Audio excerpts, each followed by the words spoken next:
Alright guys, so ito yung almusal natin ngayon.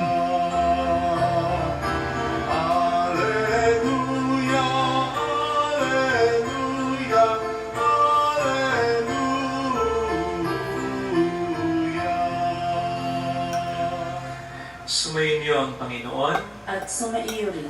ang mabuting balita po ng Panginoon ayon kay San Lucas. Papuri sa iyo, Panginoon. Si Maria nagmamadaling pumunta sa isang bayan sa kabululan ng Juda. Pagdating sa bahay ni Zacarias, binati niya si Elizabeth. Nang marinig ni Elizabeth ang bati ni Maria, nagagalaw ang sanggol sa kaniyang tiyan. Napuspos ng Espiritu Santo si Elizabeth at buong galak na sinabi, "Pinagpala ka sa mga babae, at pinagpala rin ang dinadala mo sa iyong sinapupunan.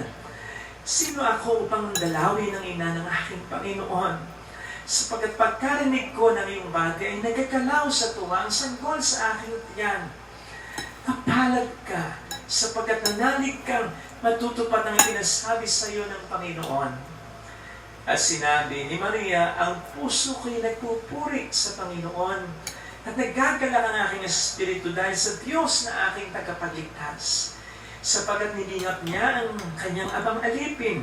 At mula ngayon ako'y tatawaging mapalad sa lahat ang salin lahi, dahil sa mga dakilang bagay na ginawa sa akin ng makapangyarihan." Alright, so Banal ang kanyang pangalan. this is my Kinakagal niya breakfast. ang mga may takot sa Alright, kanya amazing. sa lahat ng salit-saling Alright.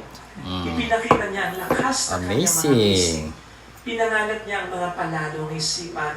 Yun. Ibinagsak niya ang mga hari mula sa kanilang trono. Amazing. At tinaas ang mga nasa Amazing by kalagayan. art. Pinusog niya ng mabubuting bagay ang mga nagugutom. At pinalayas niyang wala Sarap. niya naman ang mayayaman. Tikman natin Tinulungan niya guys. ang kanyang bayang Israel So, ito yung, bilang pagtupad sa pangako niya sa kanyang mga magulang. Kaya Amazing, kahangas sa sardines. kanyang lahi magpakailanman. Tumira si Maria kina Elizabeth ng may 3 buwan at saka Sarap. uwi.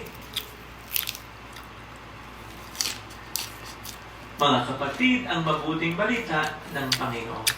Alright. Pinupuri ka namin, Panginoon. So, good vibes lang guys. Yan, masarap ang sardines for diet. Alright. Diba? Welcome sa Sarap-sarap.